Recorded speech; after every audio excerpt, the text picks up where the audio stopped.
So today we are going to start with a new medicine, ammonium carbonicum. So its common name is smelling salt and it was proven by Dr. Hahnemann, and its formula is NH4 HCO3 NH4 NH2 CO2. You will write it multiple times so you will remember it easily. HCO3 का क्या मतलब होता है? Bicarbonate. Ammonium, NH4 is ammonium and HCO3 is bicarbonate and this is carbon dioxide.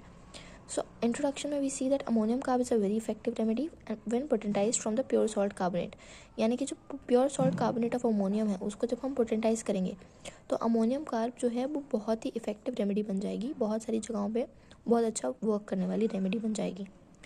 Hahnemann's masterly knowledge in chemistry revealed to him the curative power of this powerful irritant and smelling salt. Hahnemann जो थे उनकी knowledge chemistry में बहुत ही ज़्यादा अच्छी थी, बहुत master थे वो केमिस्ट्री के. तो उनको स्टडी करते वक्त, सारे थीसिस बनाते वक्त उन्हें ये पता चला कि जो अमोनियम कार्ब है उसके अंदर बहुत ही ज़्यादा क्यूरेटिव पावर्स हैं और वो एक बहुत पावरफुल इरिटेंट है और स्मेलिंग सॉल्ट है. तो इससे हम बहुत अच्छी मेडिसिन प्रिपेयर कर सकते हैं पोटेंटाइज करके. Now we will see the clinicals, यानी कि इसका एक्शन और कहाँ कहाँ पर है, यानी कि वो कहाँ कहाँ किन किन क्लिनिकल सिम्टम्स में, किन किन क्लिनिकल डिजीज़ में काम आ सकती है. तो एस्थमा में ब्रोंकाइटिस, इस ब्रोंकियोल का इन्फ्लेमेशन. कफ में एपिटैक्सिस क्या होता है? नोज़ से जब ब्लीडिंग होती है, नोज़ की ब्लीडिंग को कहते हैं एपिटैक्सिस. एम्फिसीमा क्या होता है? जो हमारी लंग्स के एल्वेलाई होते हैं वो डैमेज हो जाते हैं जिसकी वजह से सांस लेने में तकलीफ़ होती है और बाकी रेस्पिरेटरी प्रॉब्लम्स होती हैं, सांस फूलती है और ऑक्सीजन की कमी होती है. तो एम्फिसीमा उसको कहते हैं. हेमरेज क्या होता है? ब्लीडिंग, किसी भी पॉइंट से, किसी भी इंजरी की वजह से या किसी भी इंटरनल ब्लीडिंग को हम क्या कहते हैं? Haemorrhage. Headache, heart affections, leucorrhoea, leucorrhoea is what? White discharge from vagina. Menstrual disorder, कोई मेंस्ट्रुअल साइकिल में कोई भी डिस्टर्बेंसेस है वो. नोज़ अफेक्शंस, नोज़ में किसी भी तरह की प्रॉब्लम है तो. Skin affections and tonsillitis. Tonsillitis का क्या मतलब होता है? टॉन्सिल्स का इन्फ्लेमेशन हो जाना. गले में हमारे टॉन्सिल्स होते हैं, जब भी हम कुछ ठंडा या खट्टा खा लेते हैं तो वो बड़े हो जाते हैं, इन्फ्लेम हो जाते हैं, पेन होता है, थ्रोट अफेक्शंस होते हैं. तो टॉन्सिलाइटिस में भी ये बहुत अच्छा काम करती है. स्फीयर ऑफ एक्शन देखेंगे तो यानी कि कौन कौन से सिस्टम पे ये वर्क करती है, कौन कौन सिस्टम इसके अंडर आते हैं. तो ब्लड पे बहुत अच्छा वर्क करती है, जैसे कि हमने देखा हेमरेज में काम आ रही है तो ब्लीडिंग हो रही है तो ब्लड में बहुत अच्छा काम करती है. कार्डियोवैस्कुलर सिस्टम में बहुत अच्छा काम करती है, हमने देखा कि हार्ट अफेक्शंस में काम आती है तो यहाँ से हम याद रख सकते हैं कार्डियोवैस्कुलर सिस्टम में काम आती है. रेस्पिरेटरी, ये हमने इतने सारे सिम्टम्स देखे, एस्थमा, ब्रोंकाइटिस, कफ, एपिटैक्सिस, एम्फिसीमा, ये सारे नोज अफेक्शंस, ये सब रेस्पिरेटरी के अंडर आ जाते हैं. बोन्स पे बहुत अच्छा वर्क करती है. Now we will see the pathogenesis, यानी कि इसके अंदर क्या कितनी कैपेसिटी है, कौन कौन सी किस किस टाइप की प्रॉब्लम और डिजीज़ कॉज करने की. तो ammonium carb causes degeneration of blood and haemolysis. Haemolysis क्या होता है?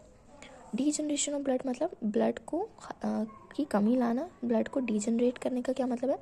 हीमोलिसिस क्या होता है? हमारे ब्लड में जो आरबीसीज होती हैं वो जब टूट जाती हैं तो हमें उसको बोलते हैं हीमोलिसिस. तो हीमोलिसिस में हमारे आरबीसीज टूट जाते हैं जिसकी वजह से हमारा नंबर ऑफ काउंट यानी आरबीसी काउंट हमारे ब्लड में कम हो जाता है, ब्लड वॉल्यूम कम हो जाता है, उसकी वजह से एनीमिया हो जाता है. तो ये पैथोजेनेसिस है. डिमिनिशेस टेंडेंसी टू कोएगुलेशन, यानी कोएगुलेट, ब्लड का कोएगुलेशन होने में जो है वो कम कर देता है, ब्लड का कोएगुलेशन कम होता है, यानी कि प्लेटलेट्स रिड्यूस कर देगा. प्लेटलेट्स रिड्यूस कर देगा तो कोएगुलेशन नहीं होगा. ऑक्सीजन कैरिंग कैपेसिटी कम हो जाएगी. जाहिर सी बात है कि जब आरबीसी कम हो गए तो आरबीसी के अंदर ही क्या होता है? हीमोग्लोबिन. और हीमोग्लोबिन ही क्या हमारा कैरी करता है? ऑक्सीजन कैरी करता है, पूरी बॉडी में सर्कुलेट करता है. तो अगर हमारे आरबीसी ही टूट जाएंगे तो ऑक्सीजन कैसे कैरी होगा? ऑक्सीजन पूरी बॉडी में पहुंचेगा ही नहीं क्योंकि एनीमिया है.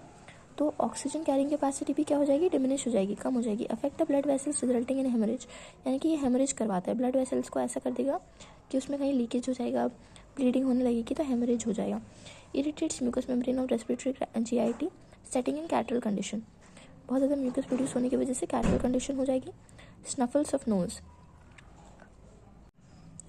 तो स्नफल्स ऑफ नोज़ का क्या मतलब है कि जब वो सांस लेगा तो उसकी नाक में से सांस लेने की तेज़ तेज़ आवाज़ आएगी, यानी कि ऐसे जब हम रोते हैं ऐसे बार बार जब हम करते हैं ना, इसको कहते हैं स्नफ करना, snuffles of nose. Cholera like symptoms, यानी कि कॉलेरा के सिम्टम्स देखने को मिलेंगे, diarrhoea, vomiting, cholera like symptoms देखने को मिलेंगे. Initiating profuse menstruation, initiates profuse menstruation, यानी कि जो मेंसेस होगा इसकी वजह से वो स्टार्ट हो जाएगा. Bye it's affection of nerves, इसके नर्व्स पे एक्शन है.